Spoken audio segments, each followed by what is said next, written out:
husband. Oh, Just my husband. oh, no worries. Hello, Melissa's husband. And also, we're live. So, hello and welcome to Fermenting Opinions. I'm your host, David Papiden. Co-host James McVeigh is indisposed this evening. And we are Fermenting Opinions, the podcast and YouTube live hangout thing that's in search of a more palatable political ferment. And anyway, here we are tonight. This is the night after President Trump's first ever State of the Union address that he delivered, and we're going to give a little bit of our reactions, what we thought, maybe do a little bit of fact checking, talk about impact, and talk about other people's reactions, namely Joe Kennedy, I believe, in his response, what was intended to be a rebuttal. Maybe it wasn't so much of a rebuttal as a stump speech, but let's get into all that. First of all, thanks everyone for being here. Talk amongst yourselves for a minute. Like I said, I gotta do a little poking around with sharing this thing out, hopefully in a way that doesn't cause horrible feedback. So say hi, talk amongst yourselves. Hi, talk amongst yourselves.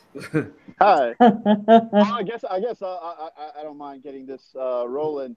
I would just like to say that what I observed in the State of the Union was, Trump liked to use a lot of people that he pointed to that were present and try to use them as examples. But I found that to be very anecdotal and not always, representative of what the actual State of the Union is. Like he pointed to some people and tried to say, oh yeah, these people's kids were killed by illegal immigrants, therefore illegal immigrants are bad.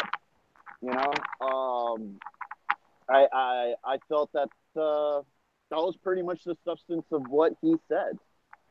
And there were a couple of things he did say that if he implemented them the way he says he will, I would be very happy about. Yeah, I don't know what that is. I'm hearing. I don't know what. It sounds like someone probably had their phone like on a table and it like vibrated. That's what it sounded like. Brandon. Yeah. Yeah. Was that you? Yeah, it was. Yeah, I got an email. Sorry. I just wanted to just finish my thought here really quickly. Please go ahead. Sorry. About vocational schools and infrastructure. Those two things I actually agree with Trump about. I think that those are two things that if we could actually do them right, would be fantastic for our country. So. Yeah. I like that you brought that up because I've always thought that was kind of an area that was lacking with regard to the last administration. I think it's admirable to want everyone to have a college education, but let's face it, not everyone is college material. And I think that if everyone goes to college and becomes an MBA, a doctor, or a lawyer, no offense, but if everyone gets a professional degree, who's going to, when my air conditioning goes out, who's going to be the one that I turn to? Who's going to be able to repair my car? Because Lord knows I'm not going to crawl up underneath that sucker and fix it. I mean, we need to have someone representing every facet of life, and the vocational and trade schools are an excellent opportunity for those people that either do not feel like they want to go to college, don't have the capacity to go to college, or just plain and simply are inclined to enjoy more technical type of careers. So I'm glad to see that someone is addressing that as a viable future. Yeah, I actually agree with that myself. I think that college is not for everybody, and it's not necessarily, to me, an issue of not being qualified or not being capable of it, but it could just simply be, hey, my real passion is being a tool maker, being a mechanic or something. Exactly. And go ahead. And I've got friends that, for all things considered, would rather work with their hands any given day than push paper. Period. Right. Einstein himself said that all things considered, he might have been better off being a plumber. So I guess we're lucky that he wasn't, though. Yeah, exactly. Right. Bad example. Well, no, I think I do have to agree with that point actually as well. That yes, just going to I think everybody should enhance their education beyond whatever the bare minimum is. I think you should enrich your life that way. You should enrich your mind that way. I think that's just an important everything is something everybody should do, whether or not you do it through a university or not. But yeah, no, I do also agree that, we need people who have these sort of practical skill sets, who have, these specialized skill sets.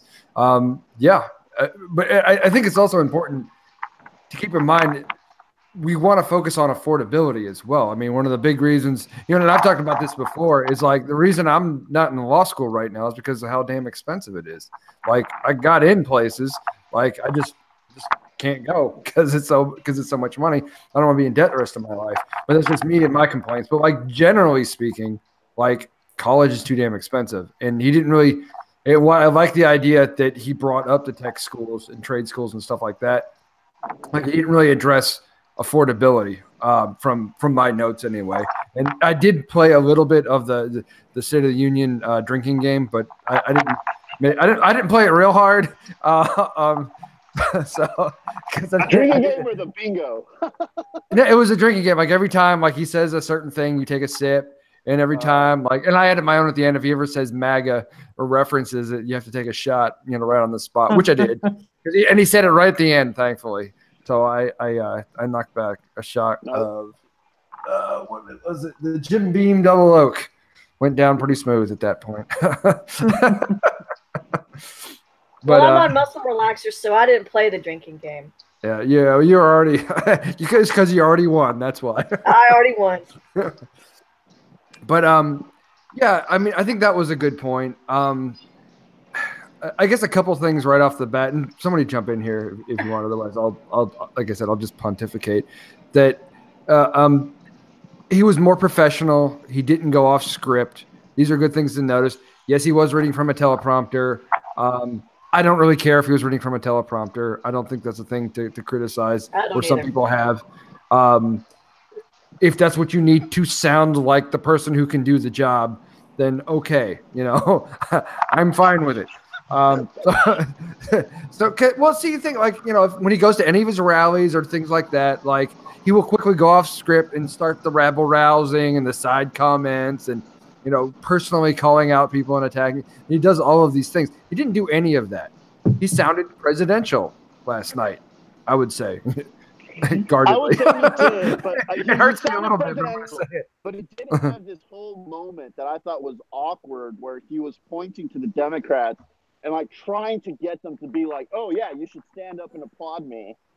And I guess I missed that. Yeah, well, everybody was like standing up.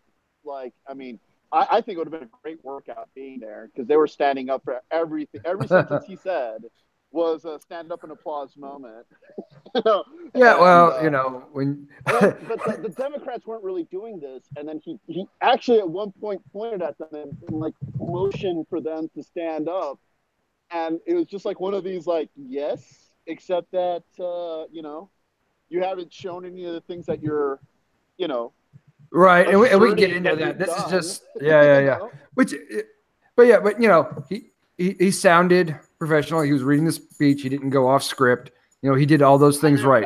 He started with, and it's a speech, so take it for what it will. He started with an appeal for us to set aside our differences, to come together as one nation, all these things.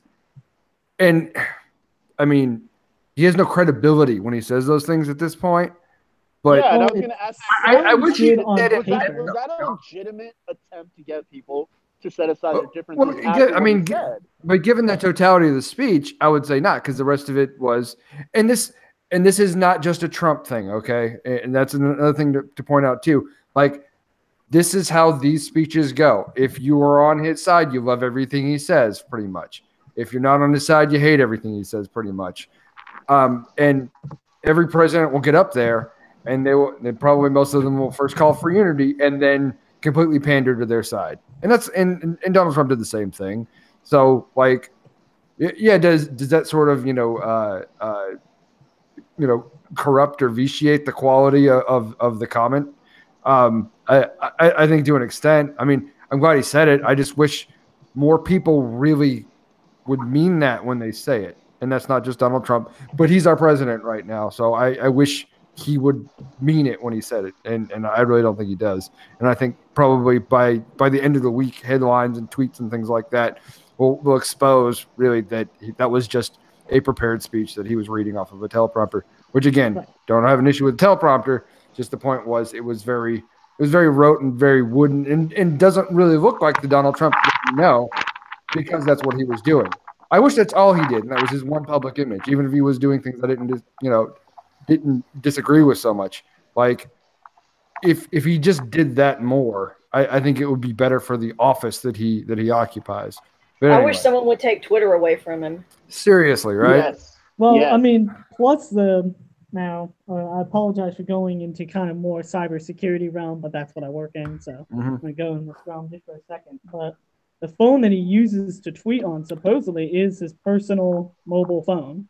Oh boy. That's a security violation on like a pretty high level when you think about it. I wonder if they have any encryption that they can add on their end or something. I don't know. I'm sure It's they an could do interesting- end-to-end encryption, but I mean, if the phone's Well, already I been mean- previously compromised, then he's already screwed from the ground up. Yeah. Yeah, Can that's I true just too. ask though, how is that a security risk? Well, I mean, does that mean, because like anybody could post as him, or what? all right. So, do you want me to get into the really deep technical side of it, or do you want me No, to do like explain it layman's like we're terms? five. Answer Explain it my like we're five. All right. So, the reason it's a security issue, quite frankly, is because typically, now first I'm going to go with basic protocol, and then I'm going to go with the security problem. The basic protocol is that the government provides some type of cellular phone device for most of its officials. Just about every official's got one. And it's usually set up by one of the intelligence agencies, usually NSA, FBI, CIA, one of them. And typically the issue here, security-wise, is that, well, if the phone's been previously compromised through any number of malicious apps installed, any number of malicious ways in which it could be compromised by bad actors or foreign state or et cetera, then what ends up happening is, well, if he's doing personal and business-related communications and government-related communications all through the same phone, if I got your phone compromised and I can listen to your phone calls and see your text messages, I got you. I know what you're doing. I know how you're doing it. And, you know, it's easy for me to figure out all the deals in which you're wheeling, so to speak. Huh. I'm wondering that if he's And they could do this from him tweeting. Not necessarily from him tweeting. The issue is that he's just using his personal cellular device He's for using an government unsecured communications. phone. It's an insecure phone used for government communications, supposedly. I don't know if he's actually still using his personal phone or not, but if he is, that's a problem. It's hard to say. But you can tweet from a computer though, right?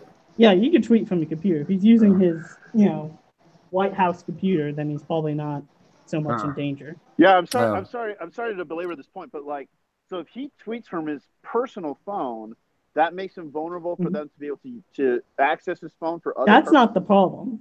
It's his phone. Tweeting from his personal phone is not the problem. Doing government communications from his personal phone is the problem. Yeah, I just wanted to clarify because we went from tweets to that. So that's why. No, I'm sure if you wanted to compromise someone's phone through Twitter, it's probably possible, but I've never seen it in the field, so I can't speak to that. Yeah, I can only speak to what I've seen in the field. Gotcha. Well, anyway, let's get back, I guess, to the speech itself. Yeah. My favorite part of the night was watching Yes. Nancy Pelosi looking like she was sucking on Tide Pods all night. Oh, that Yeah, was I see- hilarious. That's a meme, actually. Yeah. That was I've seen that too. She made a horrible face. She really did. She always She's the does. Tide Pod of the Democratic Party. Yeah, I think she just has resting Tide Pod eating face. resting Tide Pod face. That's funny. Yeah, as long as we're being petty, though. I mean, did anyone else notice the fuck me eyes that were being made by Paul Ryan and Pence towards Trump and everything he said? I mean, they wanted a light meat like threesome going on there or something like this. just the adoration, you know, the the oh baby. Oh, Sorry, okay, I didn't exactly notice that. I guess I was preoccupied. I don't know, watching Nancy Pelosi suck Tide Pods, I guess. Well, I think the Supreme Court already said that that's okay. I mean, hey, whatever they want to do. Oh boy. Okay, so let's get back to content. How about that? So we talked about setting aside differences. Interestingly enough, when this thing opened up, and I know we're still in the opening phases of this, that Tom Brokaw, who I really like and respect, I've heard some of his more recent works and podcast appearances and such. He pointed out that Mueller wasn't there because he was busy getting ready to what is it? The former White House legal team spokesperson is supposed to be meeting, basically because he had stepped down because Trump sort of asked him, or Trump's legal team asked him to disparage essentially Mueller himself, and he refused to do it, and he stepped down. And I guess that's all sort of the Russia investigation. So there was lots of shade cast right at the beginning of this. Megyn Kelly I watched on NBC, I think it was, and there's lots of shade cast. Like Megyn Kelly's like, this is gonna be a big bunch of nothing, you know. Okay, a lot of people just kind of took the what do the Brits say? Took the piss out of this thing at the get-go. But anyway, that who what now? You did? Yeah, I did the same. I posted this thing about that. But I think that it's one thing to kind of lead up to that, and it's another thing to just kind of talk about what was actually said. And what was actually said in a lot of cases, I have to admit that I think that Trump hit on a lot of good points, and I think a lot of that was him using the teleprompter and actually, following a script like he never does. And he was following a script. That really worked for him. I think that really worked for him in this speech. He should follow the script more often. It's just the problem is reining in his personality enough where he can actually do that. I don't agree though that the content itself was necessarily accurate. It was a lot of self-congratulation or a lot of assertions. A couple of things that he had talked about, because I checked the fact checkers. He's kind of an alpha male type person, so that is expected that he kind of do the I got the biggest dick sort of, Yeah, but that's common of pretty much every State of the Union and every president. I mean, you pretty much have to be an alpha personality to be even I guess, arrogant enough to think you can run for president, let alone win election. Well, I mean, just the logical fallacy alone that, I could run a country of 300-odd million people. That's an ego thing. Well, like I said, I think everybody that runs for president has that same ego. I mean, why else would they run? Yep. Anyway, so one of the first things he said that was really, factually, objectionable. He was talking about, African American unemployment rate was at an all-time low, and Hispanic unemployment rate was at an all-time low. And there's a lot of things that are going on economically right now that are pretty good, objectively. I don't think anyone can fairly complain about it, right? But you could set a stone on the Resolute desk for the last year, and we would be looking at the same results, because the success is not a product of policy that he's enacted, because the economy doesn't work that fast. Things don't turn around that fast. I like to think of it as sort of analogous to, does anybody know what an SR-71 Blackbird is? It's like a giant spy jet plane. It's one of the fastest planes on the planet, flies higher than any other plane on the planet. This thing, I studied aerospace when I was in college. This thing, if you want to turn it around, if it's going west and you want it to go east, it's going to cross 4 states. That's how fast it's going. That's how fast it's going. The economy is the same way. You're going to cross a long distance, as in time, to get this thing turned around. It's not going to turn around on a dime. It's not going to move easily. It takes a lot to put changes in the economy, barring some disaster, I guess. Then things could go bad pretty quickly, but that would be more like a plane crash, to follow the analogy. So he's taking credit for essentially the successes in the latter years of the Obama presidency's economy and those trends that were set in place. And that's, to me, it's, I guess probably any president would do it. I just find it disingenuous, especially how racially charged this presidency is, to make these kinds of claims about minority demographics. I don't know, kind of sting the nostrils, I guess. So I felt the need to point it out. Anybody else have any other responses or reactions to that? I agree with what you're just saying. I mean, I think that he wasn't able to point to any of his policies that actually led to that. And I think we've already seen that his tax reform, that a lot of companies are sort of jumping on and saying, oh, I'm doing this because of the tax reform, but I'm also firing, 4,000 employees, Yeah, that's, I mean, with really the only major piece of legislation that has gone in since he's taken office is the tax reform, if that's what we're calling it.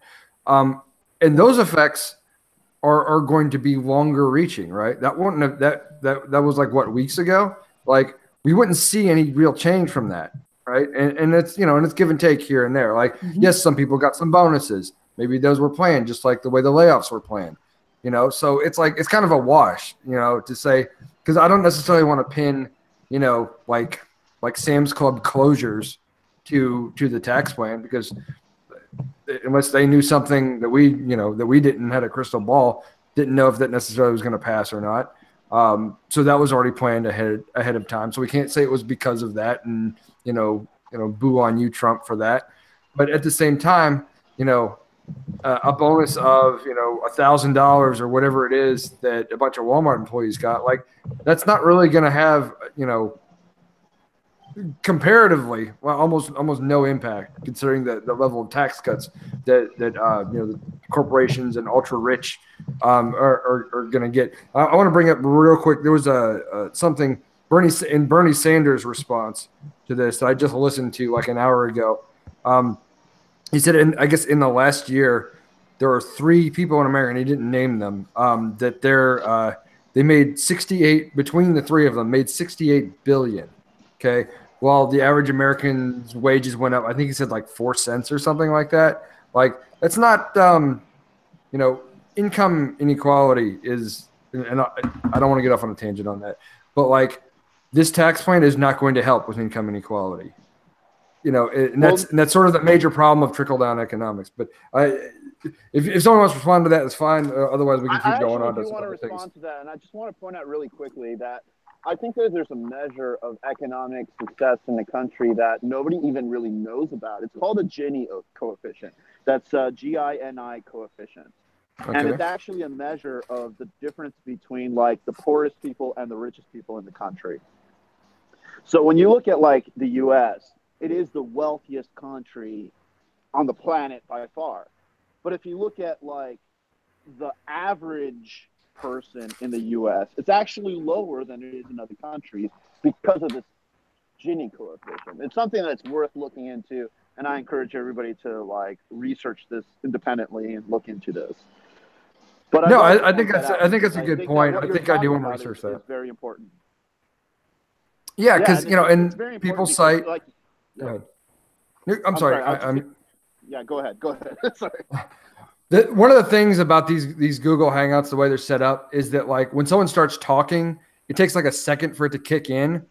And so a lot of times there'll be a pause and everyone thinks the other person is getting ready to go, or they think there's a gap in there. And so everyone starts talking at the same time too often, especially if both people have points to make. So I'm just going to make a point of stopping now, and I want you to finish whatever your thought was, Angel. Okay. All I was going to say about this was that I think that the tax plan is only going to exacerbate this because, yes, there may actually be more wealth coming into the country as a result of this. But if it is, that's not going to help people. And that's where the Gini coefficient is so important. It's something where you have to look at how the country is doing as a whole, as opposed to just like how it's doing, at the individual level. And I think I may have said that wrong, but I think my point is coming across. I think I get what you're saying. That it's like a lot of people will cite like GDP, how it's up on average, I think it was averaged like 2.4 or 2.6 or something like that for the last year. In three of the 4 quarters, it was around 3%. That is great. It is better than Obama era GDP, which was like bumping around like the low ones. Okay, I get it. That's better, but that's not necessarily, a measure of the improvement in the economic outlook of average Americans. And I think that's maybe what you're getting at with this Gini coefficient. Exactly. Gotcha. Now, just because corporate profits are at a record high doesn't necessarily mean that the country as a whole is doing good, just that a certain segment of the country is doing good. Exactly. Right? Exactly. And that's exactly the point. And that's why I encourage everybody to look this up. It's Gini coefficient. Oh yeah, I wrote it down. Yeah, I'm definitely gonna look it up. We should probably post about it in the group. Actually, Angel, if you could look it up, I mean, I'll look it up on my own, but if you could post about it in the group, if you can make this your little hobby horse if you want. If anybody who's listening to this or watching, we do have a discussion group. These are all our fermenters from the discussion group. So please look us up on Facebook, Fermenting Opinions. But anyway, moving on. Something else I noticed he had done, and I think Angel, you actually pointed this out before we started, that there was a lot of like emotional, and I know, and they all kind of do this too, but to sell some of his more controversial, I guess, policy ideas, a lot of times he would point to, like he would point to the border agent or something like that, who happened to be, Spanish, and we talk about how tough of a fight. Oh, I'm getting some feedback here. Who's doing it? Too. Is it better now? Okay. So he would point to these anecdotes, or the 2 women whose daughters were murdered by illegal immigrants, right? He's basically selling, the idea of the dangerous criminal immigrant. He's engaged in this kind of demagoguery, but he's selling it really well by pointing to victims, right? These women had their daughters killed. I'm not trying to diminish that, but it's trying to sell a much nastier point, and it's kind of using those women that way. I found that a little bit gross, personally. I think it conflates the issue of a personal tragedy with a systemic problem. And I think that that's really what he was doing when he did that. And I think that from a rhetorical standpoint, from a speech standpoint, it was very effective. I even felt moved. And, I mean, I'm a American-born citizen, but I have naturalized mother, and she, sure. She was not obviously murdering people, And right. I guess I identify with immigrants of all kinds, whether they were legal or illegal. And I think that I don't know that he's really doing that much of a difference between legal and illegal immigration. And even if he was, I think that he's not addressing how complicated it is to do illegal immigration into this country. And I think that anybody who has not tried to become a legal citizen of this country has any idea of how hard and how complicated that really is. I do know, because not personally, but my father recently, well, about 15 years ago, married a Vietnamese woman who was in Vietnam, and she was able to get a green card once they were married in Vietnam. Once they were married, she was able to come over on, obviously on the state-sponsored visa for, married to an American. And she did go through citizenship classes to take the exam, and honestly, it wasn't difficult, because all she had to basically do was come up with the money and pass the test. But that might also be because she married a United States citizen. So, I mean, I guess it is difficult for some people, but I think that for her, in her limited understanding of American government and politics, especially, she has been very upset with the whole issue, because she did have to go through, I mean, they weren't flaming hoops, but she did have to jump through several hoops in order to become a United States citizen. And so for her, she was thinking, why did I have to go through all of this trouble, and other people just get to come over here and stay? Did I do the wrong thing? I mean, I paid $600 am I the fool that did it, the legal way? Well, I should let you know that it's actually different for people of different countries. And when my brother's wife tried to get in, not only did it cost a lot more than $600. And I mean, it could have been more than that. I don't exactly know what it was. I recall a $600 figure, but it could have been different. I really, honestly, to be completely honest, I really don't know exactly what the figure was. Yeah, but it wasn't only that. She actually had to be in the country for a certain number of years, and she couldn't leave the country. No matter what was happening in Mexico with her family, whether she could not leave the country. And on top of that, that's because they were married to an American citizen. Now, you're talking about a lot of the illegal immigrants that are coming over here and all of the people that are trying to come in legally. That's actually much, much harder for people that are not having any kind of family tie in the U.S. And I thought I should point that out. And that's fair. I'm just saying that, like I said, and I did mention with her limited understanding, and also I should say with my limited understanding of the immigration process, it's difficult to explain to someone why you have to go through the procedures. And she had to live here a certain number of years as well before she could even begin the process. But it's difficult to understand as an American, a natural born American, because it's such a convoluted process in and of itself. And then you try to bring in someone from another country and explain to them why it has to be this way. It's just a big clusterfuck. We do need to take a serious look at our immigration program and figure out where we can do better by people that truly, are trying to follow the rules, and people that, like especially the children that were brought over here against, their knowledge, that they were illegal immigrants. We do need to do better. Yeah, and one thing, actually, a couple of things. First of all, hey Stephen, thanks for being able to join us. Do you happen to have any headphones?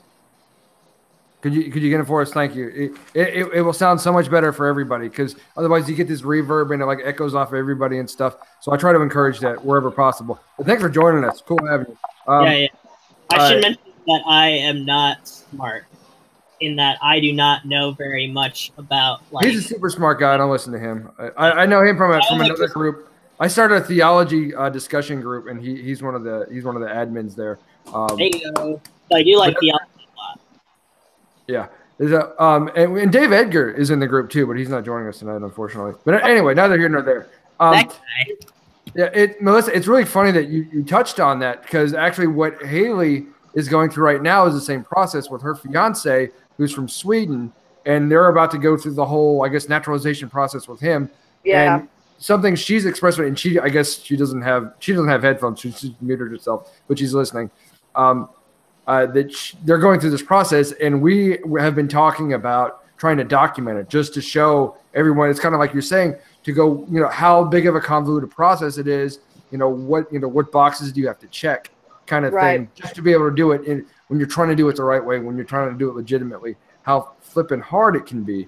And I'd like to point out how financially difficult it is, because that's a huge limiting factor, especially coming from a place like Mexico, South America, or even places in Europe where, the finances are very different. The resources are very different than they are here. So coming over here, spending years here on the chance that they're going to make you a citizen is not something everybody can do.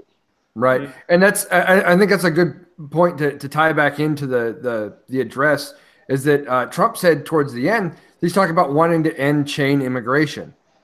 Okay. And that's, effectively that's an epithet, right? That it's setting up the concept, really is setting up the idea that, in order to come here, like, it doesn't matter if you already have family here, you don't have, I guess that sort of jumps off the whole anchor babies thing, but it doesn't matter, if you're using the legitimate means that pretty much every white person here got here, that their ancestors did, right?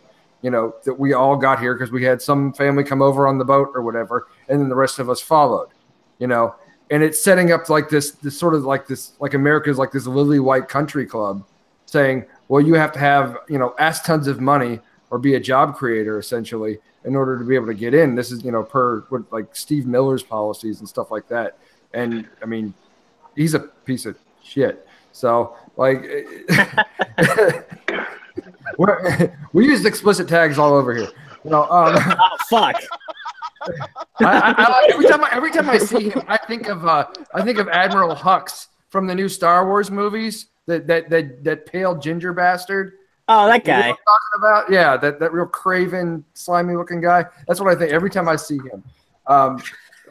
Anyway, and you know it's a disgusting sentiment.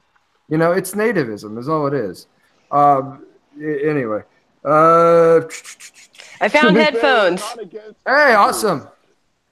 Yeah, exactly. Yeah, you gotta be ginger, you know. Do you have something against gingers? I'm gonna ask you right now. You have a problem with gingers? Well, Actually, go ahead. Just so y'all know, I mean, I'm going through the immigration process right now, and I just said that. Yeah. I'm Go ahead. marrying probably one of the whitest men in the world from the whitest country. He has a ginger beard too, by the way. It's not Norway. It's not Norway, but it's right next to Norway.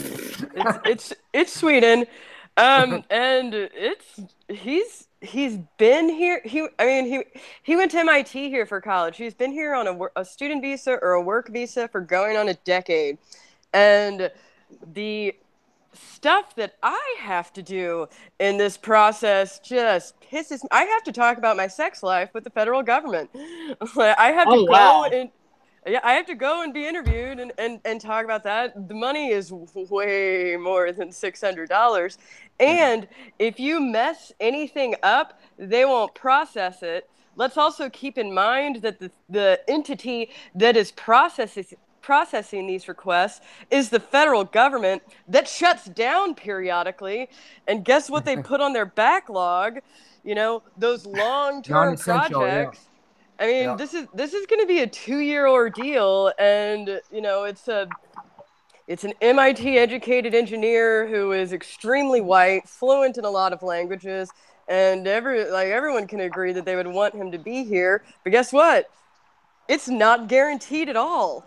You know, we're just trying to do it during the time frame that he's still here on his work-sponsored visa, because if it doesn't get accomplished in that 2-year time frame, you know, keeping in mind government shutdowns, he will have to leave the United States before I can, and then it's going to be a 6-month window for me to sponsor him back, and we'll have been married. Maybe we'll have a kid. I don't know, but it's. I think, and I really, really want to do sort of a series with you guys, and I want both of you to come on. And I can just do interviews with you, and you guys can talk about your experience and the step by step. And all of this is to say, if you are a white boy with all the right pedigree, right, and you are somebody that this country needs more than you need them, right, and it's this freaking hard. What are your odds as a poor brown person from a quote unquote shithole country, right? Yeah, if Thor can't get in. How is it do it?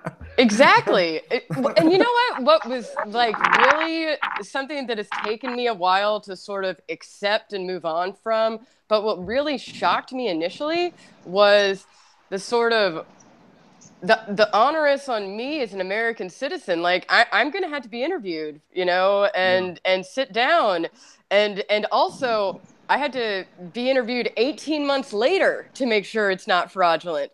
And I don't know. I don't know. I hope he comes back. Sorry, go ahead, Ava. Oh, that's just it. I was just sort of at first like, I can't believe that not only do I have to pay all this money, I also I have to show that I can financially support him. And there's just a lot of documentation that goes on with that process. Oh, and by the way, the moment that he realized I had to show that you know, that allowed for some off-color jokes by him about marrying a sugar mama, you know, and I don't know, just in general, it's not an easy process.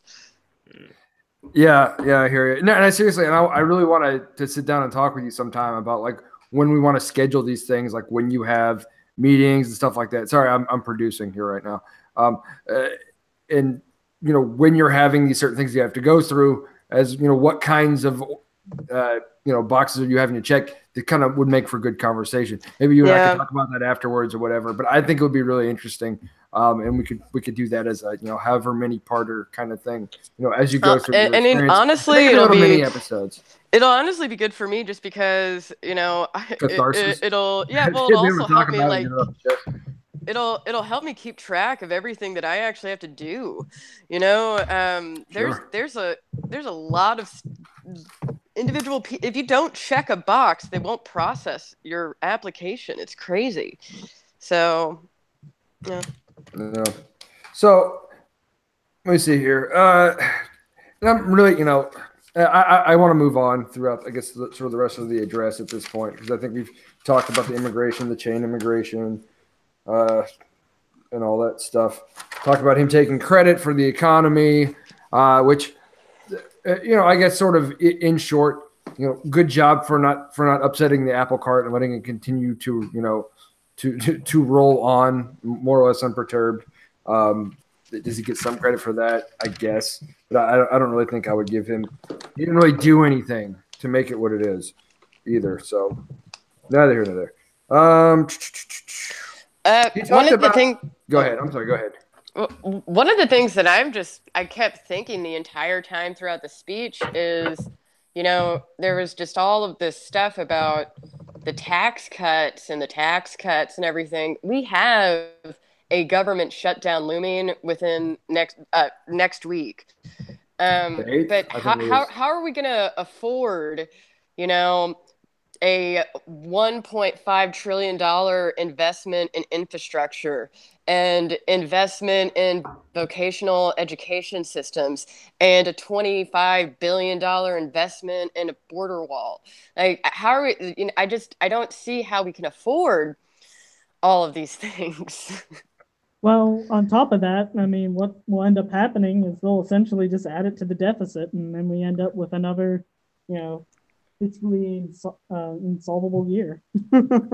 What do they say? Like 1.46 trillion just based on the tax plan alone, to say nothing of all these other projects that he's proposed. Which we talked about the vocational, programs and stuff like that. We agree that's a good idea. Like, we should invest more into that, because not everyone needs a master's in basket weaving, right? Like, yeah.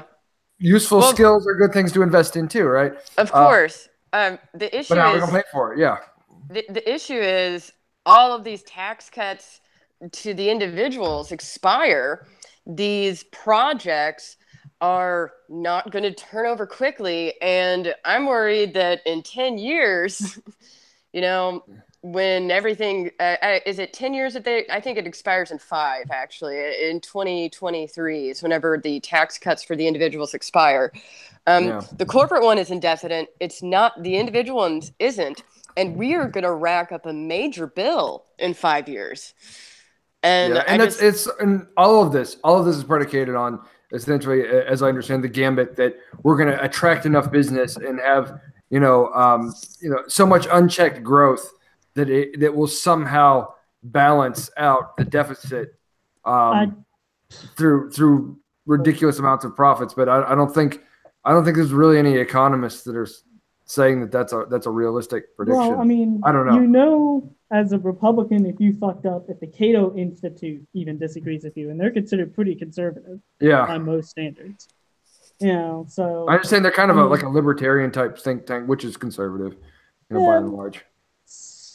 More or less. I don't want to dick her over that, but I hear what you're saying. Yeah.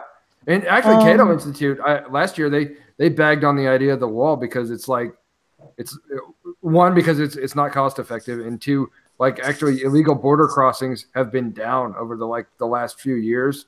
So it's like spending an enormous amount of money to fix a problem that really isn't even there, and it's not even going to work anyway, because $25 billion wall versus 25-foot ladder. There you go. Like, rope, ladder, tunnels, anything. Rope ladders, exactly. It's not hard. The majority of the people who are here illegally flew here on a plane to visit and didn't leave. Exactly. So, they came on work visas and student visas and all these things. Or they just visited for a vacation. Yeah. And that's a funny the thing you were talking about. Matthias coming in, doing the student visa and all that stuff. And I guess he's on a work visa now, or was somewhere in there. Like, those are not paths to citizenship. That's something else that I think. No, it's not. I can't remember if it was Sanders or Kennedy pointed that out in their rebuttals, but like, that's not a pathway to citizenship. Like, it expires, you go back. Like, it's not, it doesn't help you get in the door in a permanent sense at all. And there's a limit whenever you're here on a work visa. There's a limit on the number of times that you can renew it. Really, I didn't know that. Yep. I guess I could anticipate that, but I didn't know that.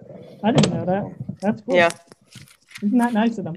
Yeah, well, you can like the last time that you can renew it is for 7 years, and then after that, but yeah, they expire. Yeah. So let me see here. Moving down the line, I took a bunch of notes, and I told you I was playing the State of the Union drinking game, so these notes got worse as it went on.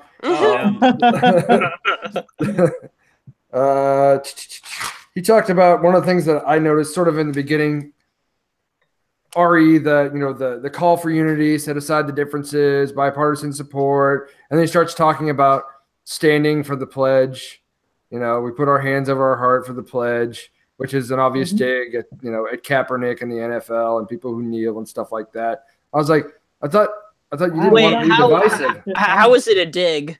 I don't know if I get it. By the way, I should say I didn't watch it. Bless your heart if you don't get it, because it's occupied so much of our attention when that was going on. Colin Kaepernick, when they do, the opening of football games, they do. I know that part. The part I don't know is why Trump saying we should say the Pledge of Allegiance is a dig at the people who didn't kneel or whatever. It was all in context. It was in how saying we stand here together as Americans. We stand here together in this great country.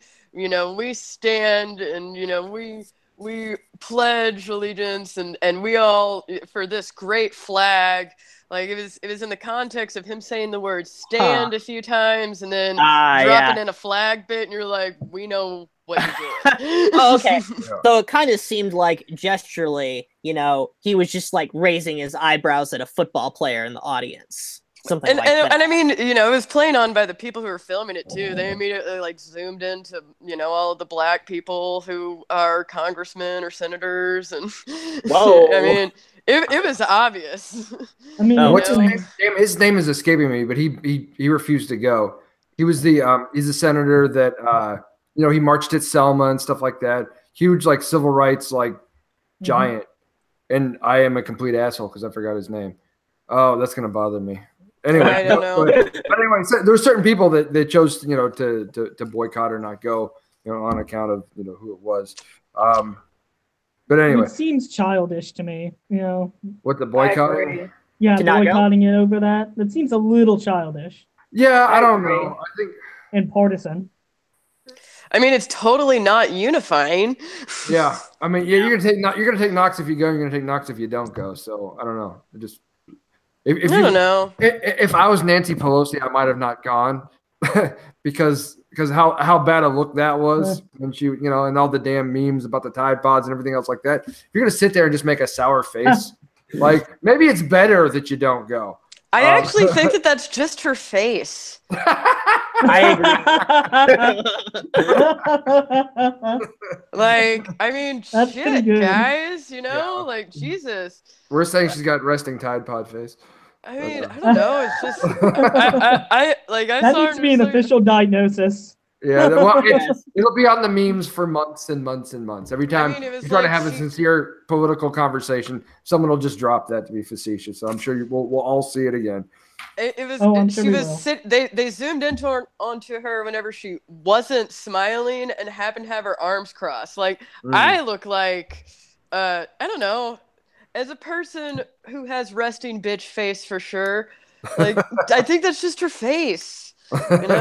She's not mad. She's just trying to adjust herself in a seat.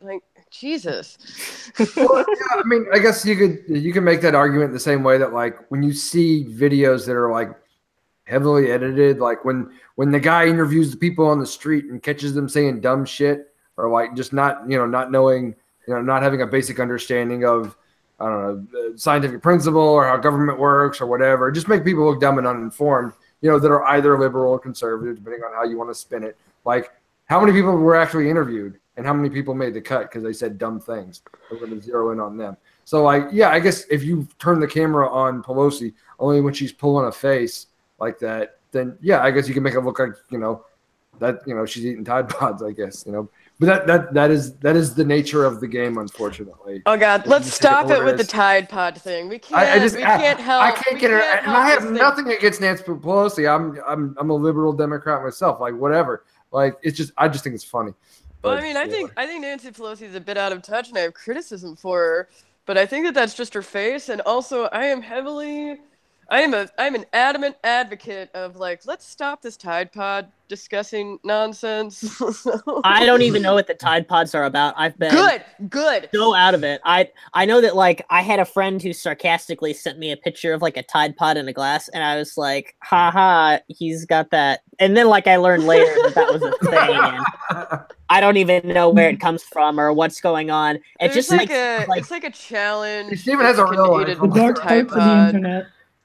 That's where it comes from. It seems like vague, political millennial bullshit that old people are getting mad at millennials. It's not even millennials. It's the generation after us. What is it? Gen Y? Gen Z, I think. Gen Z, yeah.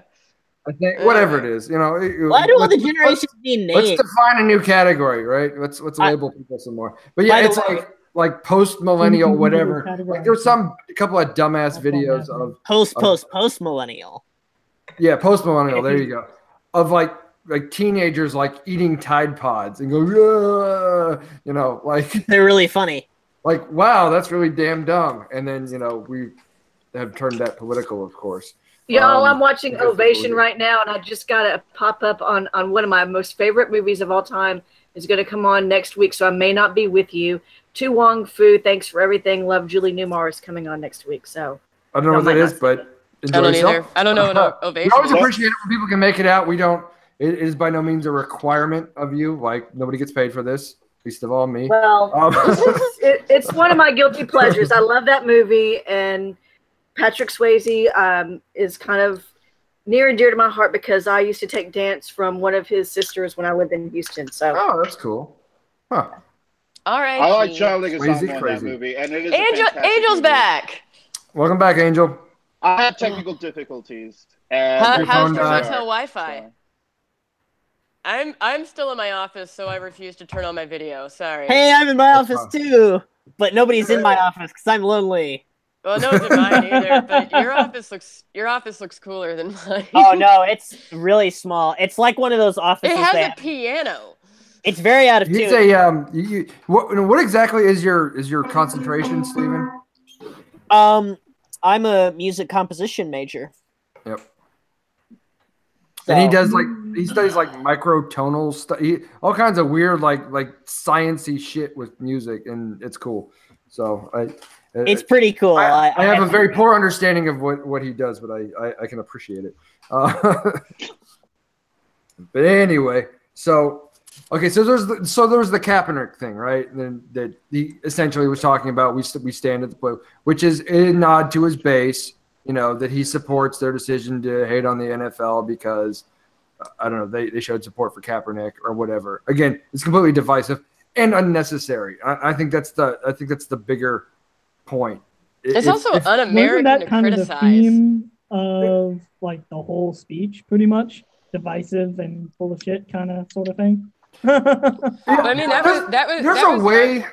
I'm sorry. There's a way to we'll just say pander to your base because all the presidents are going to do it. There's a way to pander to your base without just absolutely digging at the other side and increasing the sense of divisiveness, which is the biggest problem, in our society today, with regard, or in our politics, anyways. Maybe not the. So, in other words, basically, but he was lacking tact.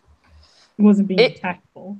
Yeah, it was. You're calling for unity, and then you're following it up by just doubling down on extremely conservative, political platforms and pushing those kinds of agendas.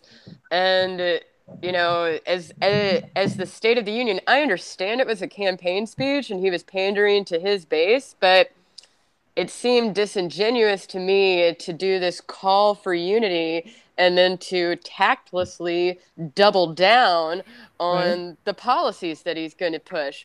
And I wonder if he moved away from what he was supposed to say on the teleprompter. He only did it once, apparently, and that was whenever he made the chain migration thing, chain immigration thing. Because let me tell you, it's not unlimited. Yeah, and giving them away to everybody. Like, I guess I don't want to go back to that necessarily, but just briefly, what he said was an alternative fact that they just give them away to anybody. Like, and you can get one that I can sponsor, and then you can murder some little girl or something like that and be part of MS-13. Like, they still do background checks on people. Like, God, I really hate how much he lies. There's still criteria there. It's not unlimited, but that sells, and that's one of the biggest problems with propagating falsehoods is that he got out in front with it. He got in front with a bullshit statement, and it's going to run. And I know. Oh yeah, Fox and Breitbart are probably running. I want to talk to from the next 6 months is going to parrot that talking point, and then I have to go dig up some damn article showing how that's not true, and then they'll just call whatever I dug up fake news. Like, exactly. And that's the game. That's really damaging. Yeah. Hey, can I just point out that is the least American part of his entire speech, because this was literally a First Amendment, protest. And he's literally saying that, that's wrong. You do not express yourself in the U.S. And that's like, I mean, everything else he said, I mean, I have problems with a lot of what he said, but of all the other things that he said, everything else has at least some kind of basis in, okay, there could be some kind of difference of opinion. But with that, you have to say, no, there is no difference of opinion. Well, this was literally something being expressed. Right. Now that's akin to a dictatorial state where you kind of go in there and there's no dissent and there's no, discussion about this. It's, either you follow the government's way or you're dead. So, that's kind of the sort of mentality he almost seems to exude from time to time. Seems rather disturbing. Well, no one said, the president's authority won't be questioned or something like that. Like way back at the beginning of his term, Oh man, I hope he hasn't gone on the internet lately. Oh, that's a meme. You bet your ass that's a meme. Respect my authority. He's gonna be really mad. Angel, are you wearing a Baylor shirt? Yes. So it's funny too. I was just thinking it absolutely is utterly un-American to criticize protests. I mean we exist as a country because of protests. But it's funny. Angel and I both went to a very, very Christian law school, and the "In God We Trust" motto just rubbed me such the wrong way. And I've talked to David about this. I don't think I'm an atheist, but I think you're an agnostic. I've actually evolved a little bit on that, and that could be a conversation for another day. Wait a minute. I just want to get. There are 3 Baylor students here. 2. Baylor undergrad. Oh, undergrad people are weird. Don't do that. Don't do that. Don't be such a mean girl. Joke. I think there's a big difference Tulane between or Loyola. Loyola is where I did my master's in religious education. Boom. I thought there was Tulane in there. I'm probably the least. I applied to Tulane and was accepted into Tulane, but my financial aid wouldn't cover Tulane, so I did not go to Tulane. Oh, same here. I actually couldn't be in any part of the undergraduate campus because I would literally catch on fire because I'm an atheist. So. Well, and you dance. Listen, Angel, I'm a Catholic and I still went to Baylor. Did you dance while at Baylor? You better fucking believe it. It was illegal. It was illegal to dance there. They're gonna come and take your degree from you, Melissa. It was actually Let me just. they're gonna tear your sleeve. Let me for just say, non-Baylor people. For I did a lot of it's things actually while- against the rules to dance there. It was totally against the rules to dance there. Listen, y'all, I did a lot of things that were against the rules while I was at Baylor. Okay, And dancing was the least of them. I gotta say, because this shit pisses me off. There is a like a middle school, high school type situation in Columbia called Columbia Academy, and it's like not currently, but for a number of years I was here. It was very Church of Christ run, and like to work there, and of course it's a private institution, whatever. But like the conduct requirements on you, like if you danced or if you listened to certain kinds of music as a teacher there, you can get fired.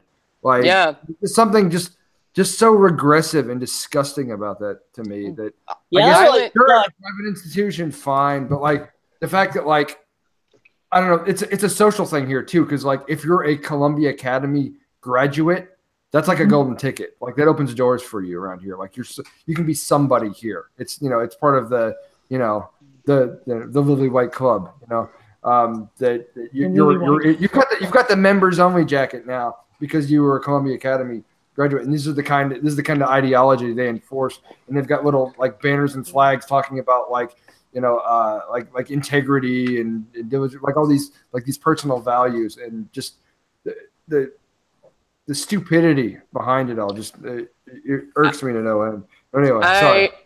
No, I know exactly what you're talking. I went to a Catholic school for high school. I'm from New Orleans, and so by no means was it a good school. It has a failing grade always. In Louisiana, our schools suck. But for our senior year project, every single girl was required to make a packet that planned their wedding. And we had to pick out like all of the parties beforehand, dresses, rings, and I was also told that you can get AIDS by kissing. I was told that too. There's a lot of other very crazy things that I was taught at this school. One of the things that stuck out to me was one of our best math teachers. She was young. She was in a serious relationship with a man for numerous years. She got pregnant, and then they got engaged shortly after that, and she was fired. Because she obviously had sex before marriage, which, totally not happening with Thor or anything. But anyway. Well, that's good to hear. Yeah, I know. And don't worry, I totally whipped out my, what is it, 12-year-old wedding planning packet. I have no idea what I put in there. Yeah, make sure he keeps Mosher in his pants. No, but you know what? It's actually true, because I know that at Baylor they actually balked at having, like, for example, a gay student organization. Because that goes against God or whatever. But I don't know that I see that as big of an issue at a place like Baylor, because they make no secret about the fact that they're a religious school. Mm-hmm. And I kind of see if you go there, you're kind of like, okay, I'm sort of agreeing to get this, like, awesome, I'm, the best lawyer ever because I went to Baylor, education. And the sort of trade-off is, okay, but I'm going to have to deal with this kind of nonsense. You got to put up with a lot of nonsense. And you really do. Fairness, but. And I mean, if anything, like, I was fine with it to a certain degree in that, like, it's totally negated a lot of opportunities for distraction during law school. Fair enough. I would say especially during practice court, and she knows what I'm talking about. She probably knows what I'm talking about. Hold on. Let me humble brag for a second. I won practice court. What? I won practice court. That book that they give to that one student. Yeah. That was me for my year. Okay, I hate you now, right? I'm not following. I don't get it. It's all good. It's all good. It's a Baylor law thing. It's no big deal. I was just named the best advocate out of my graduating class. It's fine. It's fine. Yeah. No big whoop. No big whoop. I was not.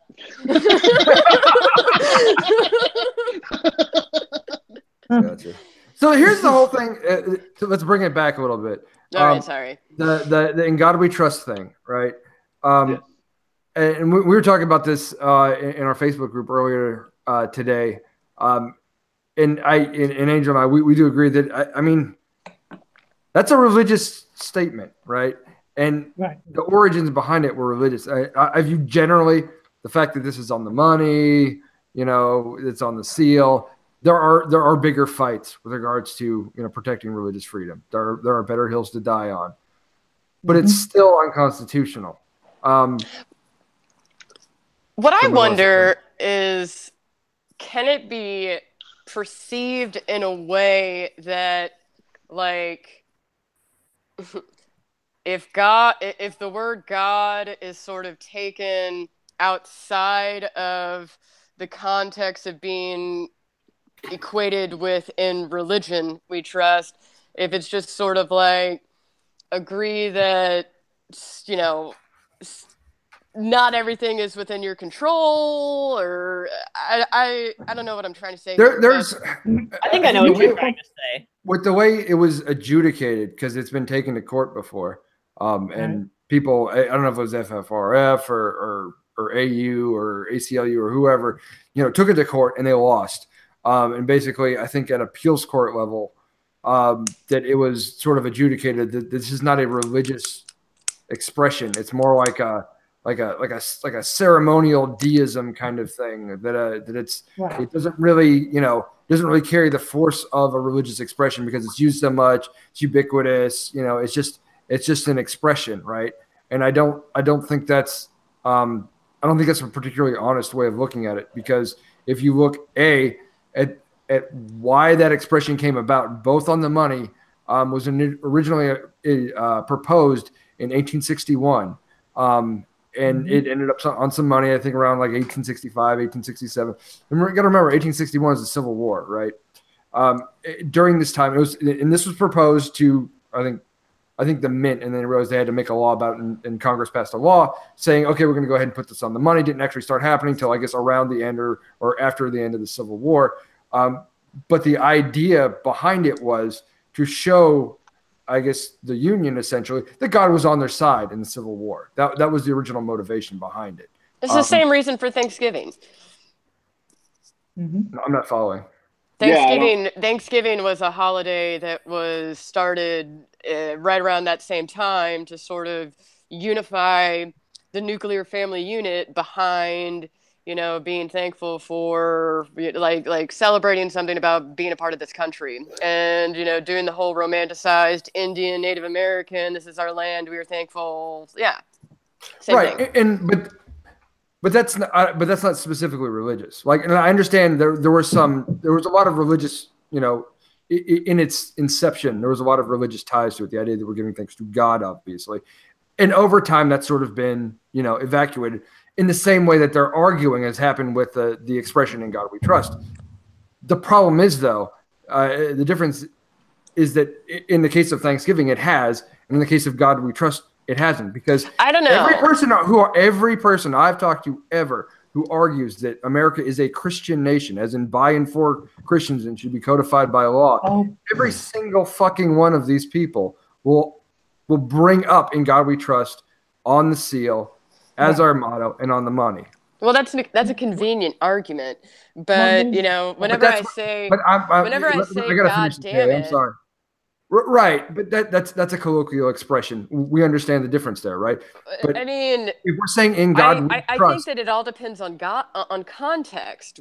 The reason why I was so perturbed by the reference here was because of the references to being Christian and all of this stuff immediately before Trump said, "It's our motto, in God we trust." And, it's just like, it's obvious that he's referencing, like God and Jesus and Christianity.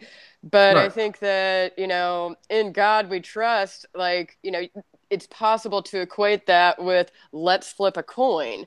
It's okay. But I don't know if you read the post that I put on Facebook on this, but the issue I have with that is that if you're, for example, an atheist, or if you're Hindu, or if you have any kind of, or if you're pagan, or pagan, or you worship a goddess, whatever it is, that does not apply to you. And America, to me, and I'm going to get a little bit on a sidetrack here. I read a post earlier today. We're way off, but go ahead. I read a post earlier today about the State of the Union that said that Democrats show themselves not only to be not anti-Trump, but to be anti-American. And the headline on this post was, "America is not for everybody." I vehemently disagree with that. I think that the whole concept of America is that it's for everybody. And when you use that quote, it does not apply to everybody as being the national motto. I think that you get away from what it is to be truly American. And I think that it does violate establishment in that sense. Now, obviously, the court did not consult me on this. I don't know why. And I asked this question on Facebook also. But, what can I say? Maybe it's because I didn't get the book in PC or something. I don't know. I don't know. So, I guess I do think that there's some things there's things beyond my control, and it's not. I don't believe in fate. I don't believe in soulmates. I don't think that anything happened. Like, I go anywhere after I die. But I think that there are forces that exist that are way more powerful than me that I can't control, and not saying that everything's God or anything. I don't like how the motto "In God We Trust" is immediately equated to a Christianity God, a Judeo-Christian God.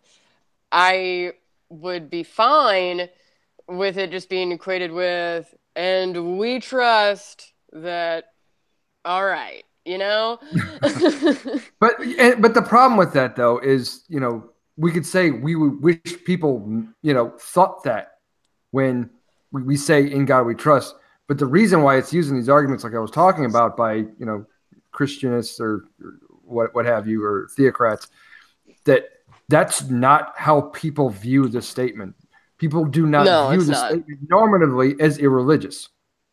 And that's the problem with that court's ruling, is that it's not viewed as an irreligious statement. And they spun some words and through, because they're all, very talented lawyers, and jurists. And they did that, and they played that game. But that's, to me, it's dishonest. It's disingenuous. But can I just say that even if it was taken in the way that Haley suggests, that still would kind of be alienating a certain group of Americans that are, atheists. Even if you're saying, like, "Oh, well, I personally would like to believe that there are forces that I can't control," or "I personally would like to believe there's something beyond this."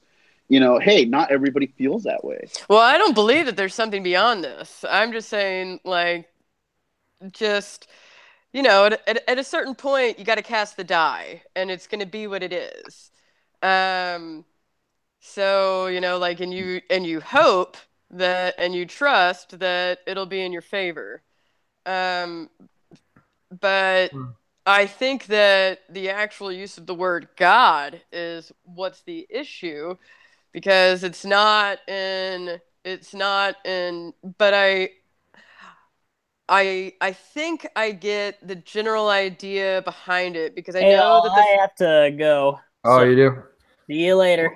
Okay, Steven, thank you for coming on. See ya. Take it easy. Anyway, I think that I get the general idea. These people were making a country, and they were just like, "Well, hey, man, in God we trust. Let's just roll the die and see if we can do this." But it's now being equated with something religious, which was the exact opposite of why this country was even formed. And I think there's some merit to that, because I think that, like, and I don't remember where I heard this, but I did hear this phrase once. I was never in the military. I tried to be, but they didn't take me. But there was this phrase that they said that was, no army has ever fought thinking that God fought on the opposing side. Yeah. And so I could definitely see how that would be useful in a time when you have to feel like God is on your side. But do we still live in those times? It's not. See, I don't. I hear what you're saying. It's not necessarily that you feel God is on your side. It's just, you know what? I don't know how this jury is going to take this ruling. I really hope that I did my best, and I'm just gonna trust that it rules in my favor. I'm gonna, like, that's kind of how but for that, you might as well go with, may the odds be ever in your favor. Well, that's why I said. But that's not what people mean, though, when they say. I know, but that's why I said, like, it could be taken as flip the coin, cast the die, but the words that were chosen were in God we trust. And God being singular denotes a monolithic religion, which definitely it's the word God. Yeah. Guys, I do want to make a point here that I was not trying to turn this in necessarily into like a religious discussion or debate. And Angel, to your point about, essentially saying, well, gee, that's kind of unfair and divisive and exclusionary to people who are not, do not ascribe to, Abrahamic monotheism, that they're, but that, I mean, really, we're talking about Judeo-Christian, right? In that expression, even though, Allah is the same God, but never mind. The point is, and really, I would encourage you, especially as a lawyer, to stick to the legal arguments, because in my experience, dealing with people who oppose me and oppose people who enjoy separation of church and state, people who oppose that, appeals to sort of like, fairness or decency or empathy are a complete waste of time. Okay. And that's from a lot of experience, a little bit of whiskey and a lot of bitterness. There's no point trying to appeal to decency because they're committed to their positions. You have to beat them. Sorry. I deeply apologize for rudely interrupting you, but in general, it seems to me like it's mostly an emotional argument if you're against or for the separation of church and state. Church and state. Sorry, please explain that. Typically, it's more of a, political decisions are usually made by emotion more than they are by facts in a lot of cases. Okay. How does that relate to this? I can jump in a little bit on this because we actually had this discussion a little bit on Facebook. All right. There was an argument made that a lot of people will base their laws on their morality, and because their moralities are based in religion, that our laws are largely based on religion. You know what, Haley, I'm with you on this one because I don't agree that that's the way it should work, and I don't think that's the way it does work, and I don't agree with that argument, and I think that's sort of what you're saying.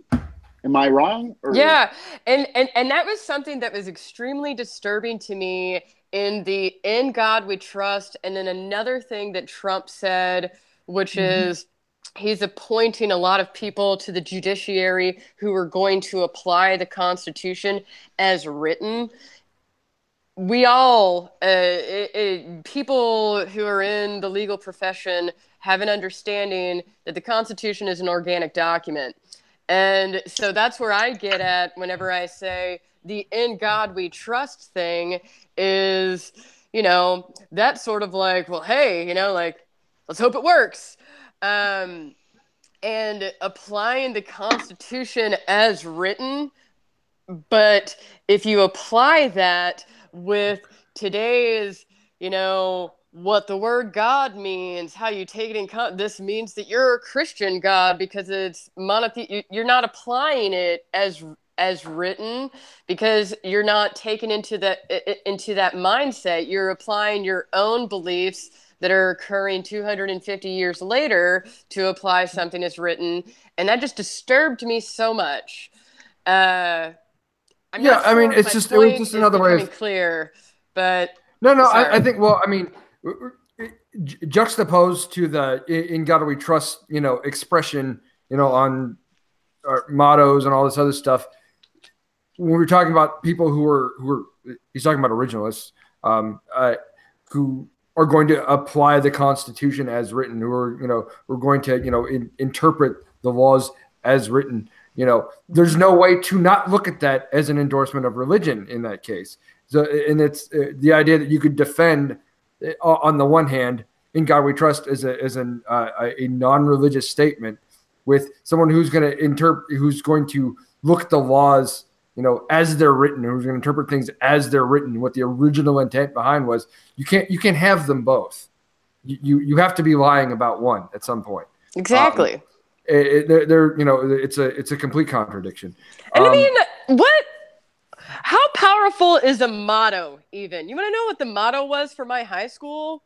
Our Lady of Prompt Succor, hasten to help us, which basically meant patron saint of hurricanes, come help us out if shit hits the fan.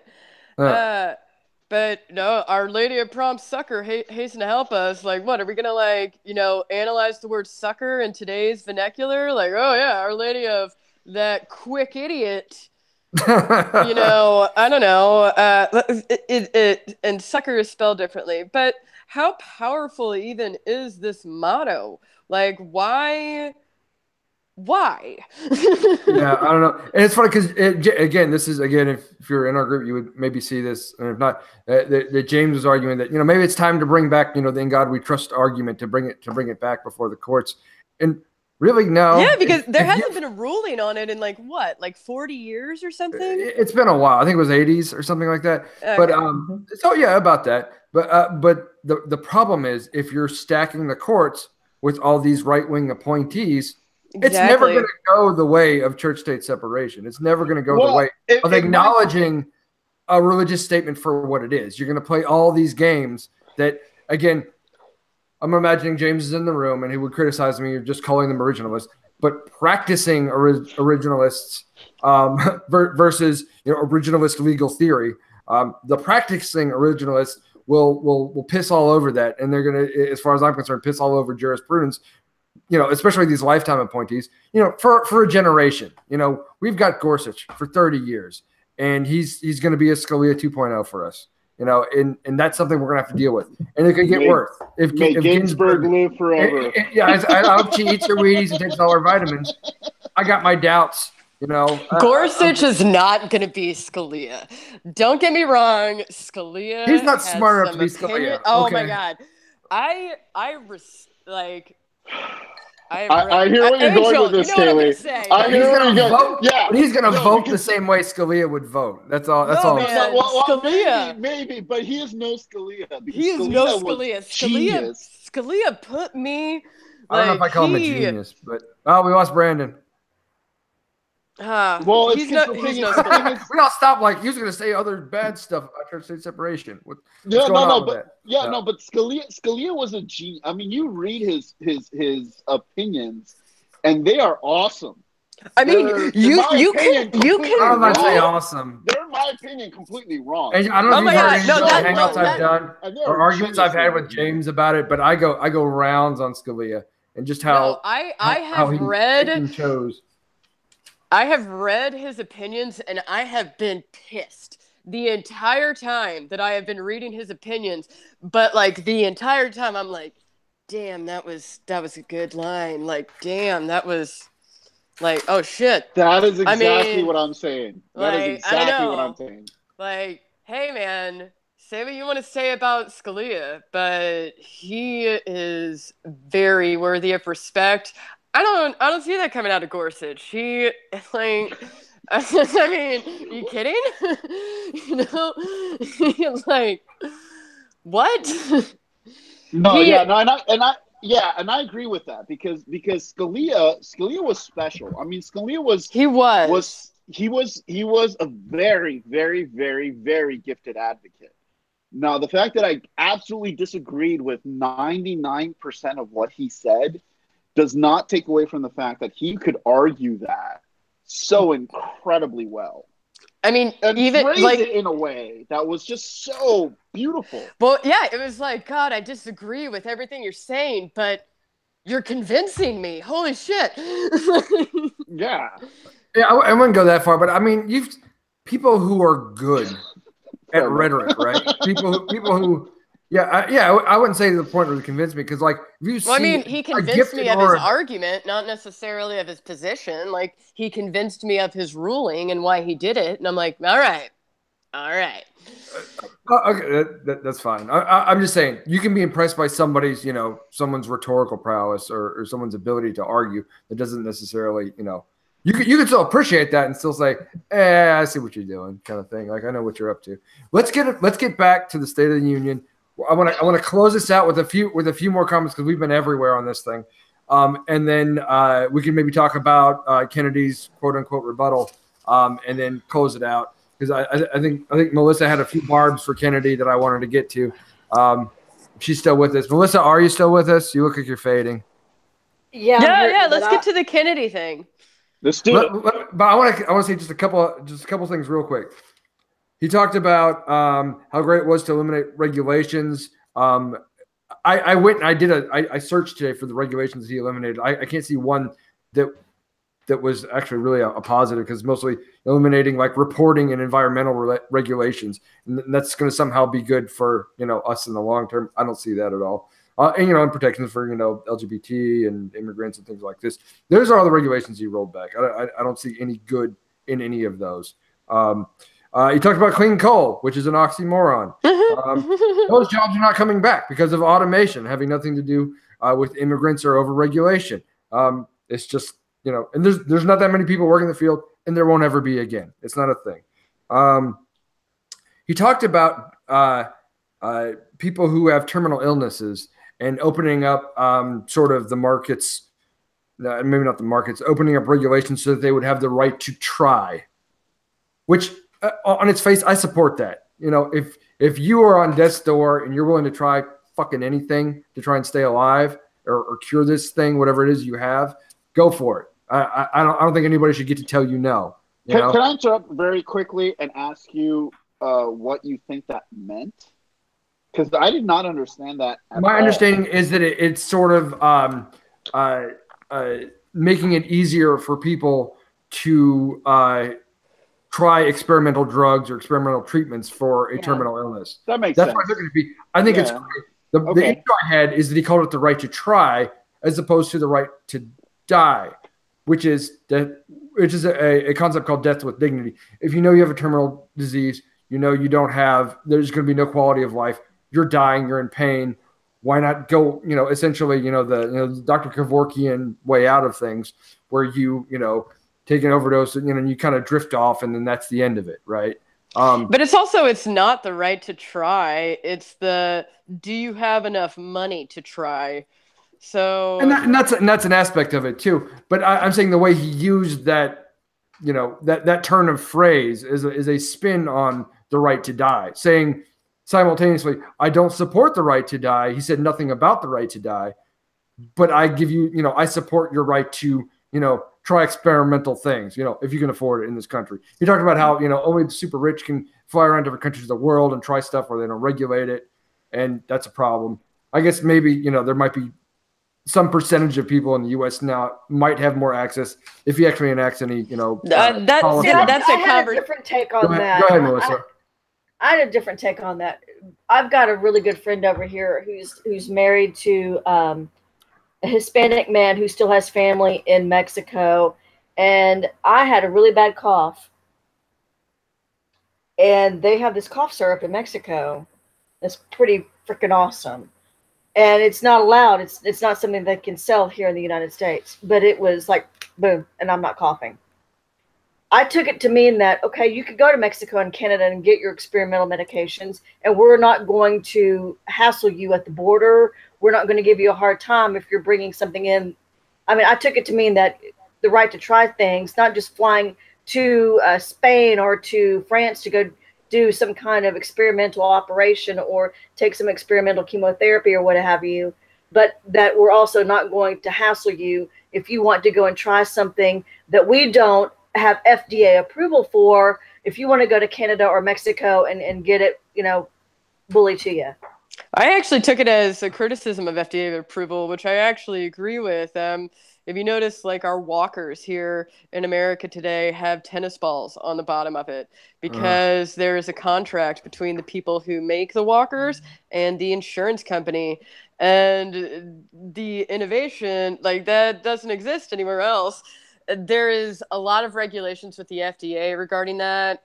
There was an invention that one of Matthias's friends wanted to make to help people monitor their heart and everything, but because it was a health device, they couldn't get FDA approval, so they had to market it as a baby device because there's less restrictions. So that was actually a point that, I do think the FDA, it's not the FDA, it's the other one with health. What's the acronym for the health people? It's not the Food and Drug Administration. It is the HS, Health and Human Services. No. Anything that's dealing with medical development. We have a lot of contracts in place here as a country with insurance companies that make it hard for certain innovations like walkers that don't need tennis balls at the bottom of them to be sold here at a reasonable price. So, the right to try, whatever. But I do think that we need some revamping in there. And that's my 2 cents.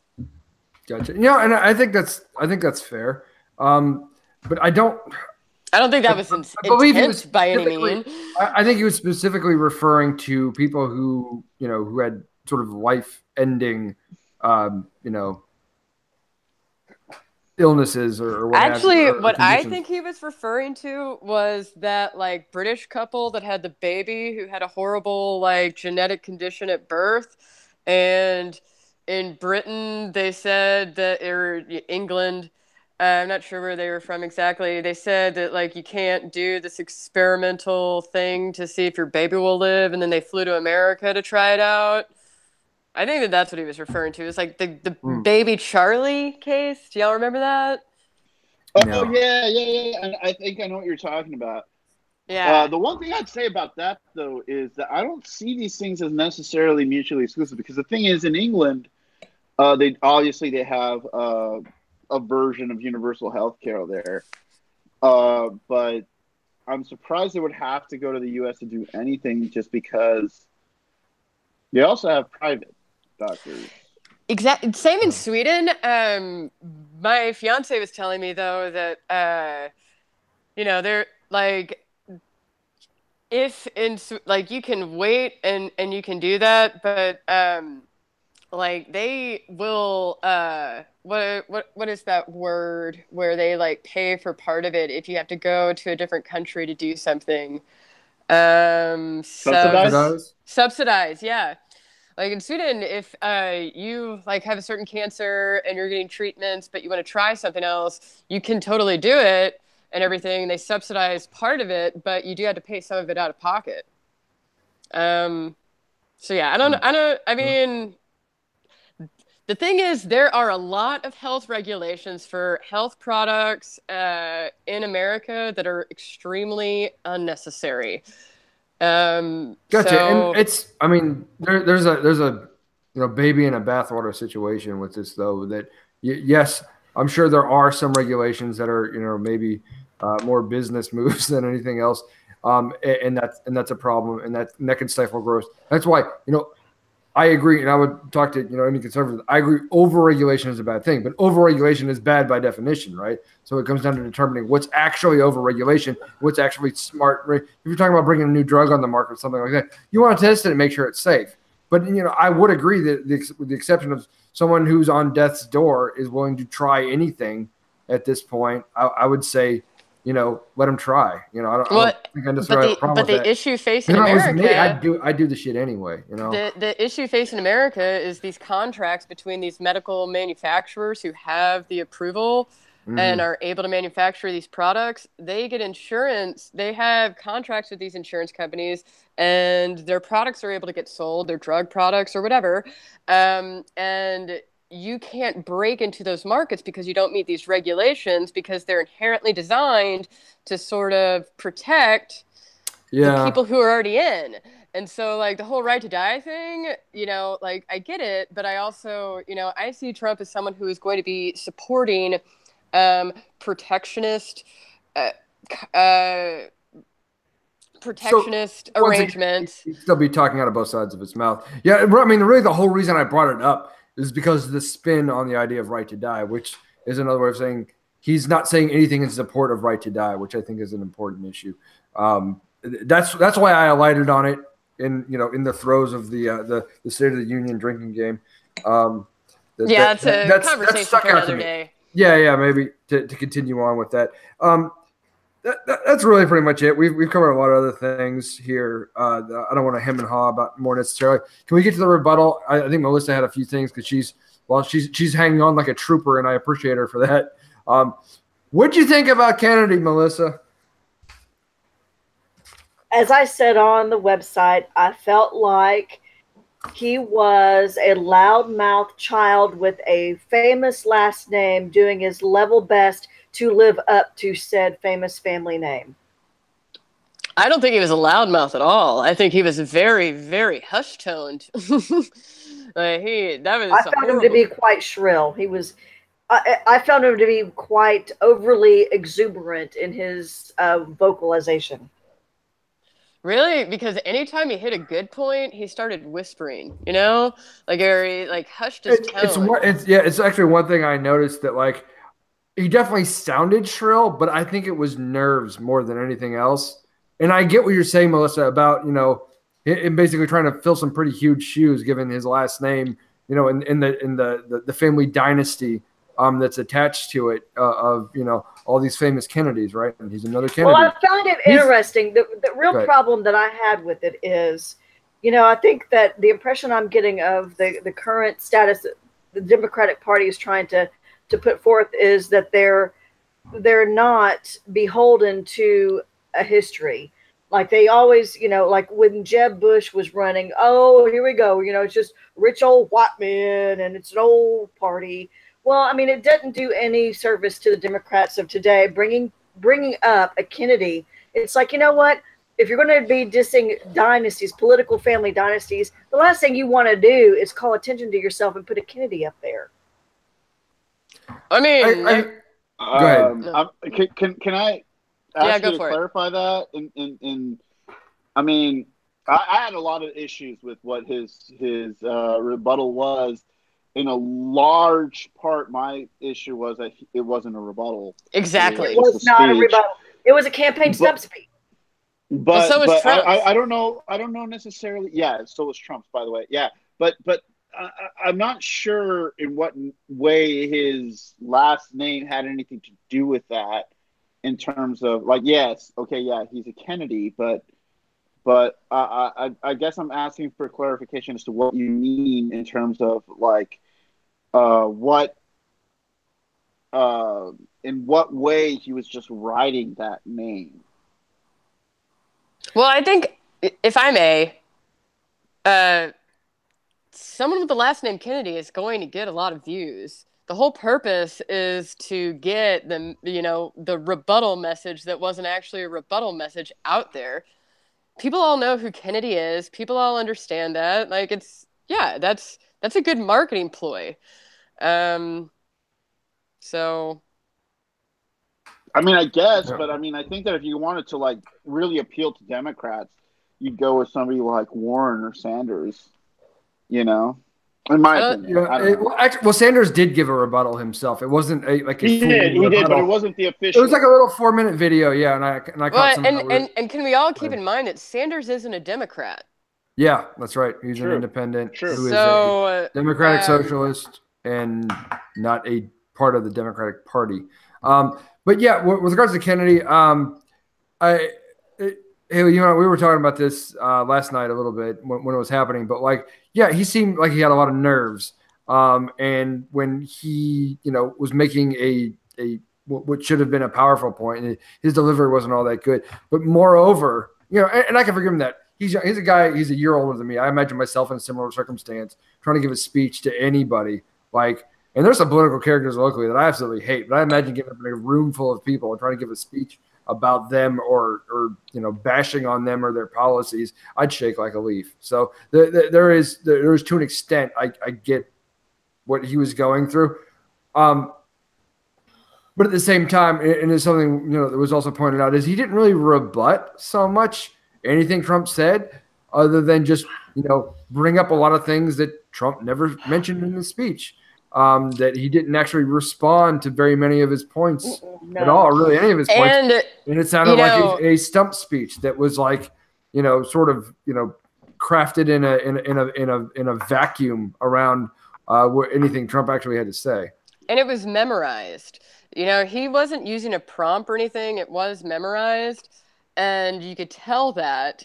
And that's where you can see the nerves and everything. But the whole purpose, Angel, have you ever done a closing argument? Oh, totally. Yeah. So not actually in front of a court. I'm not actually licensed yet, but. Oh, well, but you've done a closing argument, right? I was at PC, yes. What do you what do you do? And St. Andrews, argument? By the way, yes. What do you do at a closing argument? Okay, no, closing argument, yeah. Okay, so it obviously that's your big style. It's freestyle. It is, but the thing is, in a closing argument, you have to take into consideration what happened in the trial. You're kind of thinking on your feet very, very much, and that's what I didn't see. Exactly. To prep for a closing argument, you predict what the other guy is going to say. You have maybe 3 or 4 bullet points of just topics that you want to talk about, but it's reactionary. And even if you're nervous as hell, you just kind of embrace the moment, and go with it. And what I saw was a memorized speech by a very nervous person who is obviously feeling pressure by his family last name. And it wasn't I couldn't tell from his speech if he had even listened to Trump's State of the Union. It just seemed like he just kept practicing his speech rather than listening to the State of the Union. I think I'm sorry. There's a point to be made about that because I've actually listened to a podcast called Pod Save America, which is a podcast, and I'm not trying to plug other people's shows necessarily because they don't give me no money, but there's guys who are a bunch of speechwriters for Obama or something like that, and they worked in the White House, and now they run a podcast or actually a series of podcasts together, and they did a podcast on Monday, which was actually recorded last Friday, and they predicted basically and that's their latest episode. They predicted basically everything Trump was going to have to say before he said it. They kind of already knew. They already knew how it was going to go down. They already knew what the reaction was going to be. They knew everything. So to an extent, in defense of Kennedy a little bit, it's not like he wouldn't have known what he was. If these guys could know, the policy wonks and the smooth political operators, these people are already know what's going to happen. There's really nothing particularly interesting that happens in the State of the Union address unless he introduces some new policy, and Trump didn't, as far as I can tell. There's no. One thing I will say. One thing I will say. I want Melissa to be able to get in here, and then we'll go to you. Okay. As much as the presentation that Kennedy gave in his rebuttal was not exactly, great. I think my biggest issue with the whole scenario was how his people presented him in front of the automobile. He was on the set of Grease. Well, I think the problem. It was horrible to sit like, what? Oh, let's go on the set of Grease. Put your podium right in the middle. And all right, sorry. I'm sorry. Tell me more. Tell me Continue. more. Exactly. Continue. Exactly. No, That's the only part of Grease I Sorry. know. I'm sorry. I was thinking more. I mean, the first thing that came to my mind was Mary Jo Kopechne and Chappaquiddick, and I thought that was very bad optics for whomever it was that had the grand idea of putting that together. I mean, I get where they were trying to go. You know, every man. You know, Kennedy is every man, and he loves the whatever. No, But the reason why they chose that location is because that town in Massachusetts. No, I get that. Has this big immigration population, and it has this very proud immigration thing, and it has a whole bunch of vocational schools. So they went to a vocation. Yeah, they went to a vocational school that was big on immigration, but it looked like the fucking set of Grease, and it just didn't. So it didn't come together. Made the internet just go Chappaquiddick crazy, basically. Mm-hmm. And I think that was not a good idea. And that probably is what sat the most uncomfortable for me. And the fact that whoever it was that posted on Fermenting Opinions earlier today with the comment of the day, eating bacon sandwiches. I mean, that had me howling until my back couldn't handle it any longer because that was just hysterical. Yeah, his speech did not come together. Like I think Kennedy is a likable young guy generally. Do I necessarily want to see, you know, a dynasty come back to the White House?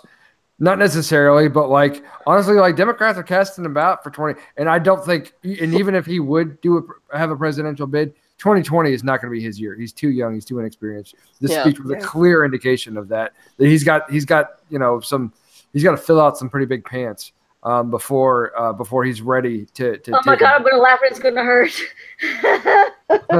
I mean, he's got to eat some more bacon sandwiches, Melissa. I mean, tell me more though. Does he have a car? Exactly. You know, but that gets right to the point. If you're going to try to utilize this Kennedy last name of this, you know, gingers are hip right now, and he's a young person who, let's not forget his ties to Big Pharma. But anyway, there's that too. Like, I mean, details. As a person who might become right now, president, I'm not opposed to Big Pharma. As a person who might become, I mean, you just gotta know that it looks like the set of Grease. You gotta know that it's just like you gotta know that you slathered on your chapsticks too much. And he had like a thing down the side, and I'm thinking they're gonna eat his ass alive on the internet. You gotta know that you're on the set of Grease with a Grease face, and you know you just like. I don't know if I trust his decision making. Yeah, somebody failed him. Versus associates, man. This was Pony Boy. You know, what was that? It was the Greasers he's no Pony Boy. He was just Pony Boy. Exactly. Like it was nothing. Like, I was nicknamed that in middle school, by the way. Like I had more hair. Not only was it not a rebuttal, but you know he was nervous as hell, covered in grease on a grease set. Like, what the hell did he think was going to happen? Yeah, it's not. Yeah, good pointing that out. You know, and again, and also substantively, he didn't really rebut anything he said. He was very much giving a stump speech. He was very much playing champion of the people. That bit that he did in Spanish was apparently very. I didn't know what he said. I did like one thing. It was apparently very moving. You know, amongst that population. I did like one thing. It was the I can't remember the exact analogy, but it was the parents who have a transgender child. Yeah. And you know they're worried about their acceptance, and then. Versus the parents who are dealing with, you know, what was the analogy? And then he was like, we choose both. Was what he said. I thought that was like his one. Yeah, that it's not point. like an either or that and I think that ties into a lot of arguments. I don't want to go off on a tangent. That we're saying, well, as a country, do we care about this or do we care about this, or do we, why aren't we taking care of we're worried about this, but we're not taking care of our veterans or something like that's always the go-to, right? But it's like we have the resources, we can do both. We just seem to lack the political will for some reason to do things, and all that kind of points right back to the Dreamers, by the way, because it's something that enjoys wide bipartisan support and is still being used as a bargaining chip by the Republicans. And you could make a fair argument by the Democrats as well. But, it's something that people want, and our elected representatives aren't doing it because they're in Congress, playing games, essentially. Right. Since when do what the people want matter? I know.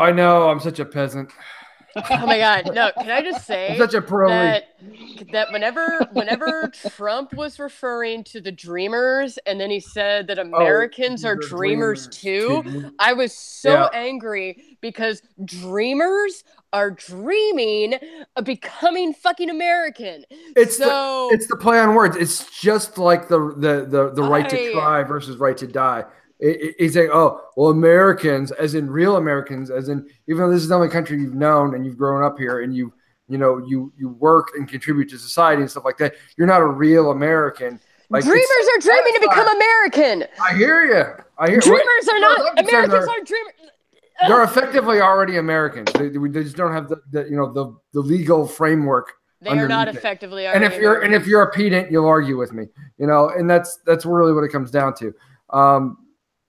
Yeah, so I think we still don't like Donald Trump generally. That's what I'm getting. I would say. Of closing arguments, I will say. At that point, Kennedy did not give he didn't give a rebuttal, and it came across pretty poorly. I have a little bit of sympathy for the kid, but like he's got some more bacon sandwiches to eat. I will say that I think that this was one of Donald Trump's better speeches that I've seen. Absolutely, I agree. It was definitely one of the better speeches, and definitely. And more memorable. Those anecdotes of individual people, yeah. I mean, of course, they're compelling and moving. Sure. So overall, I think that he did a good job. I disagreed with his position on certain things, but I think he did a good job. I don't think Kennedy did. Yeah. Yeah, no, I think in Trump v. Kennedy, I think Trump came up on top on that one, definitely. Melissa, any final thoughts? My back hurts. Oh, yeah. He totally stormed Trump Kennedy. He played his Trump card. Melissa, you should just say your back hurts, and then you need to say thanks, Obama. Can I pass? Thanks, Obama. Anyway. Hey, this economy's great. Thanks, Obama. And with that, I think we're going to sign off. Thank you guys for coming out. Anybody who watched or will watch after the fact, please subscribe to our channel. Please check us out on Facebook. We have a public page and a private discussion group, so you can say awful things. No, don't say awful things. So you can participate there. We also have a website, fermentingopinions.com, as well as the podcast. Check us out on iTunes and Beyond Pod. We are Fermenting Opinions. Thank you and good night. Hi, Dave's parents.